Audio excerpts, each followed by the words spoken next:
কি? এই বলি বসে আছো বুঝি? আরে মিনুর মা, এসো এসো, বসো এখানে। হ্যাঁ গো, হ্যাঁ বসছি। বলি দাদা কোথায় গো? শুনলাম দাদার নাকি খুব শরীর খারাপ। হ্যাঁ গো, ওই আর কি। ওই কালকে মাথা ঘুরে পড়ে গিয়েছিল। ও মা! সে কি? ডাক্তার দেখিয়েছিলে? হ্যাঁ গো, দেখালাম। এখন একটু ঠিক আছে। তা হঠাৎ কি করে হলো এমন? জানি না গো। তবে মনে হয় গ্যাস হয়ে গিয়েছিল। কালকে সকালে একটু লুচি তরকারি খেয়েছিল তো। ও, তাহলে আর হবে না কেন? এই বয়সে কি আর বেশি তেলে ভাজা জিনিস চলে? এখন যতটা পারবে ভাজাভুজিগুলো একটু কম খাওয়ার চেষ্টা করো। বয়স হচ্ছে তো, হজম ক্ষমতাটা আমাদের এখন অনেক কমে গেছে। হ্যাঁ গো, তাই করতে হবে। এই দেখো, এই তোমাকে দিব্যি খালি মুখে বসে গল্প করছি। দাঁড়াও, বৌমাকে একটু চা করতে বলি। আরে না গো না, তার আর দরকার নেই। আমি খাওয়াবো না। আরে দাঁড়াও না। বৌমা, ও বৌমা! হ্যাঁ মা, ডাকছিলেন আমাকে? হ্যাঁ গো বৌমা, এই কাকিমা এসেছে। একটু চা করো না গো। ও, আনছি আমি। তারপর বল, তোর সবাই ভালো তো? ছেলে বৌমা কেমন আছে? হুম, সবাই ভালো আছে। ছেলে তো বাজারে এসে শুনলো দাদার শরীর খারাপের কথা। তাই সঙ্গে সঙ্গে আমি ছুটে এলাম। এখনকার যা দিনকাল, ভয় লাগে গো খুব। হুম, এসে উদ্ধার করে দিয়েছে আমাদের। কি সুন্দর বসে বসে একটু রিলস দেখছিলাম। তা না, সহ্য হলো না। এ বুড়ির এখনই আসতে হলো। এসেছে তো এসেছে, বসবে গল্প করবে চলে যাবে। আবার চা দেওয়ার কি আছে আমি বুঝি না বাপু। যত সব আদিক্ষেতা। হুম।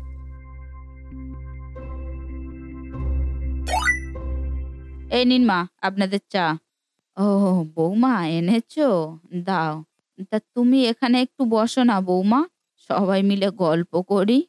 না, আমার কাজ আছে, বসলে চলবে না। সন্ধেবেলা রান্নাটাও তো সেই আমাকেই করতে হবে। না না বৌমা, তোমাকে করতে হবে না। আমি এই যাবো রান্নাঘরে। তুমি শুধু একটু জোগাড় করে দিও, তাতেই হবে।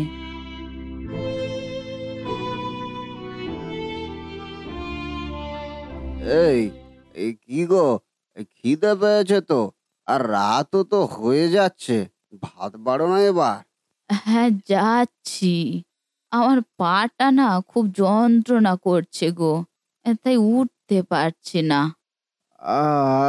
আচ্ছা আচ্ছা, ঠিক আছে। এই তুমি তুমি তাহলে বসো। দাঁড়াও, এই আমি বৌমাকে বলি ভাত বাড়তে।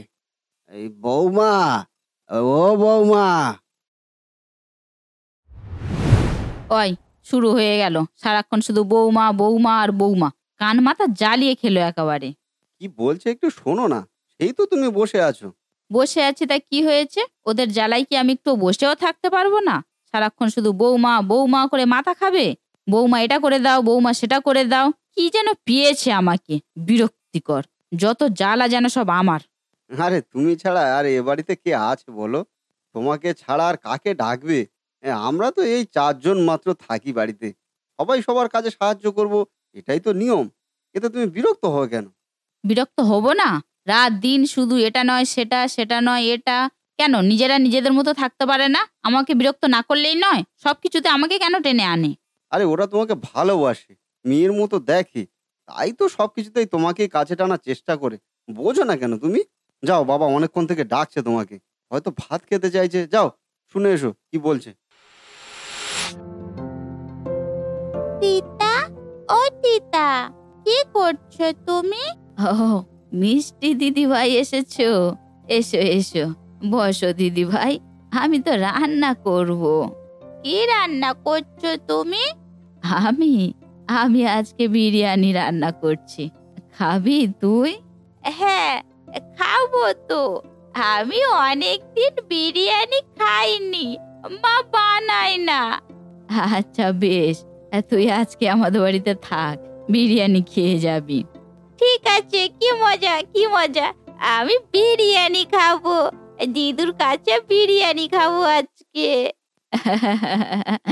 খুব মজা তাই তো? ঠিক আছে, তুমি ততক্ষণ এখানে বসে খেলা করো কেমন? আমি কলপার থেকে চালটা ধুয়ে আনি। হ্যাঁ দিদা, আমি খেলা করছি, তুমি যাও।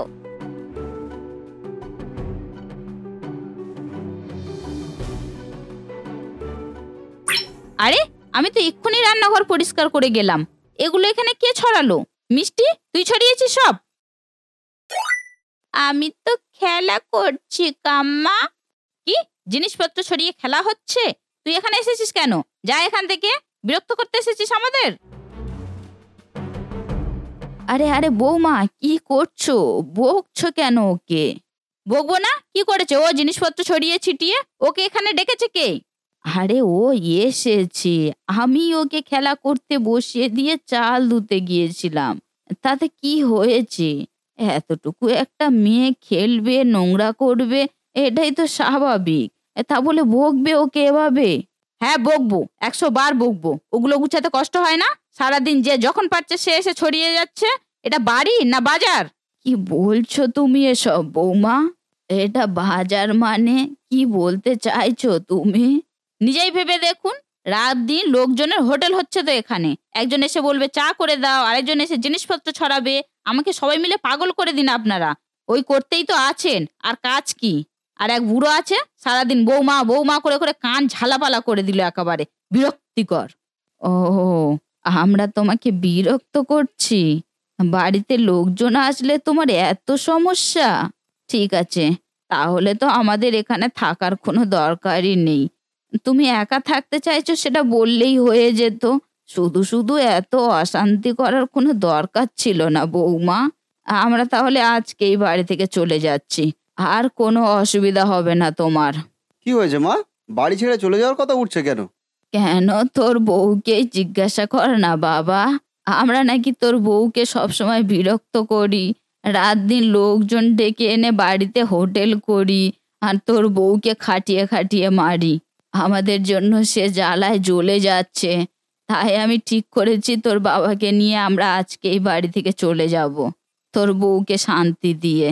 কি বলছো মা তুমি এসব? কোথায় থাকবে তোমরা? কেন, আমাদের রায়চরণের যে বাড়িটা আছে ওখানেই থেকে যাব। ওখানে থাকলে নিশ্চয়ই তোর বউর আর কোনো সমস্যা হবে না। বাড়িতে কারোর আসা যাওয়াও থাকবে না। ও নিশ্চিন্তে একা থাকতে পারবে তখন। শুধু শুধু রাত দিন এইসব অশান্তির থেকে আমাদের চলে যাওয়াটাই সবচেয়ে ভালো হবে। কি চাইছো কি তুমি রেখা? আমি তো কিছু বুঝতে পারছি না। কিসের এত সমস্যা হচ্ছিল তোমার যে ওদের বাড়ি থেকে না তাড়ানো পর্যন্ত তুমি শুনলে না? ওরা তোমার কিসের এত পাকা ধানে মই দিয়েছিল? যেটা করলে সেটা কিন্তু একদমই ঠিক কাজ করলে না। পরে তোমাকে এর জন্য ভুগতে হবে, এই বলে দিলাম।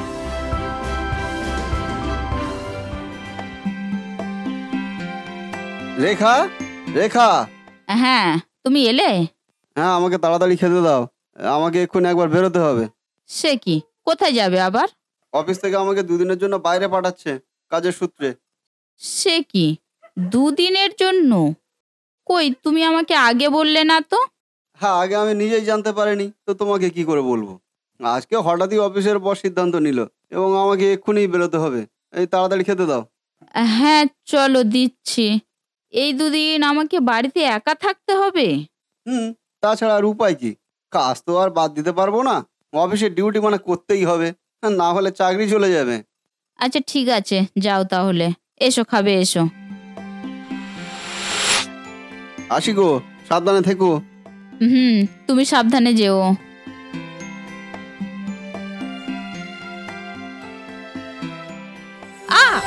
উফ বাবারে, কি জোরে লাগলো। ও বাবারে, বাবারে আমি উঠতে পারছি না তো। ও বাবারে, কে আছো? কে আছো? আমাকে ধরে তোলো। ও বাবারে, আমি উঠতে পারছি না কেন? আরে আমার হাতটা তো তুলতে পারছি না। উফ, অসম্ভব যন্ত্রণা করছে আমার। বাবারে, উফ।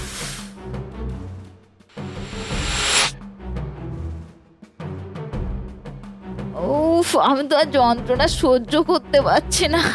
কোথায় যাবো আমি একা একা? ও বাবা রে। কেউ আছো? আমাকে একটু ডাক্তারখানা নিয়ে চলো না প্লিজ। ও, আমি তো আর যন্ত্রণা সহ্য করতে পারছি না। হে ভগবান, কি করব আমি? কেউ এসে বাঁচাও আমাকে। কেউ নেই নাকি? উফ। কাম্মা, ও কাম্মা, কি হয়েছে তোমার? তুমি কাঁদছো কেন কাম্মা? ও কাম্মা। ওরে, ওরে মিষ্টি রে, কাউকে একটা ডেকে নিয়ে আয় রে, আমি সহ্য করতে পারছি না যন্ত্রণা। উফ বাবারে, আমি হাত তুলতে পারছি না রে মিষ্টি, তাড়াতাড়ি কাউকে ডেকে নিয়ে আয়। হ্যাঁ হ্যাঁ হ্যাঁ হ্যাঁ কাম্মা, আমি এক্ষুনি যাচ্ছি। মা, ও মা, এই শিগগির চলো মা। ও বাড়ি কাম্মার খুব শরীর খারাপ, খুব যন্ত্রণা করছে, তাড়াতাড়ি চলো। কাদের বাড়ির? ওই তো পিছনের বাড়ির কাম্মার, কথা বলতে পারছে না। ও, রেখার কথা বলছিস তুই? তুই ও বাড়িতে কেন গিয়েছিলিস? তুই জানিস না ও বাড়ির কাকিমা তোকে সহ্য করতে পারে না? ও চায় না ও বাড়িতে কেউ যাওয়া আসা করুক, এমনকি আমাদেরকেও পছন্দ করে না। তুই ও বাড়িতে কেন গিয়েছিলিস? যাবি না আর ও বাড়িতে? না গো মা, কাম্মা খুব কাঁদছে, হাত যন্ত্রণা করছে বললো, তাড়াতাড়ি তোমাদেরকে ডেকে নিয়ে যেতে বললো এক্ষুনি। চলো মা। কি বলছিস রে? এই সত্যি সত্যি ডেকেছে? হ্যাঁ গো বাবা, সত্যি বলছি, একবার দেখে আসবে চলো, খুব কাঁদছে কাম্মা। কই কই, এই তাহলে চল দেখি, চল। আরে যেও না, ও বাচ্চা মেয়ে, কি বলতে কি বলছে, আর ওর কথা শুনে গিয়ে কোথায় আবার ঝগড়া টগড়া করে বাড়ি থেকে বের করে দেবে। না না, ও বাড়ি গিয়ে কোনো লাভ নেই, ওর দিয়ে কোনো বিশ্বাস নেই, যেও না ও বাড়িতে। না গো মা, আমি সত্যি বলছি, কাম্মা খুব কাঁদছে, হাত যন্ত্রণা করছে বললো, কাকা ও বাড়িতে নেই, একবার গিয়ে দেখে আসবে চলো। আরে ও কত করে বলছে যখন, চলো একবার গিয়ে দেখে আসি। এই সত্যি যদি কিছু হয়ে থাকে, চলো চলো চলো। রেখা, কি হয়েছে তোমার? কাঁদছো কেন? দিদি, দিদি তোমার দেওরকে এক্ষুনি ফোন করো তাড়াতাড়ি, আমি আর যন্ত্রণা সহ্য করতে পারছি না, কালকের থেকে অসম্ভব যন্ত্রণা করছে, তাড়াতাড়ি ডাক্তার ডাকতে বলো দিদি, প্লিজ দিদি তাড়াতাড়ি ফোন করো। সে কি? কেন, কি হয়েছে?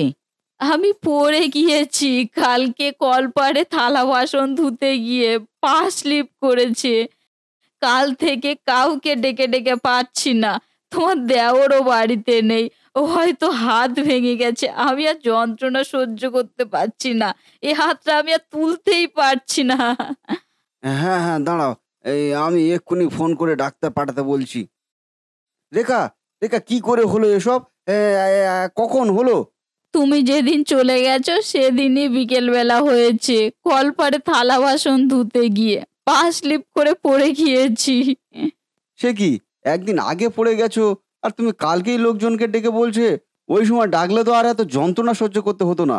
আমি ডেকেছি ডেকেছি সবাইকে, কেউ শুনতে পায়নি, আর এ বাড়িতে তো কেউ তেমন আসেও না। ও, তাই এতে আর লোকের দোষ কোথায়? এর কারণেই তো তুমি। তুমি এ বাড়িতে কারোর আসা যাওয়া পছন্দ করো না, তাই তো ওরা আসে না। আজকে যদি বাবা মা বাড়িতে থাকতো, তাহলে আর এই যন্ত্রণাটা তোমাকে সহ্য করতে হতো না। ওনারা সঙ্গে সঙ্গেই তোমার ডাক্তারখানা নিয়ে চলে যেত। হ্যাঁ, বুঝতে পারছি আমি, সত্যিই আমি বড় ভুল করেছি ওনাদেরকে বাড়ি থেকে তাড়িয়ে দিয়ে। এই ঘটনাটা আমাকে অনেক শিক্ষা দিয়ে গেছে। আমি একা থাকতে চেয়েছিলাম, কিন্তু আমি বুঝতে পারিনি একা থাকাটা এতটা বিপজ্জনক হবে।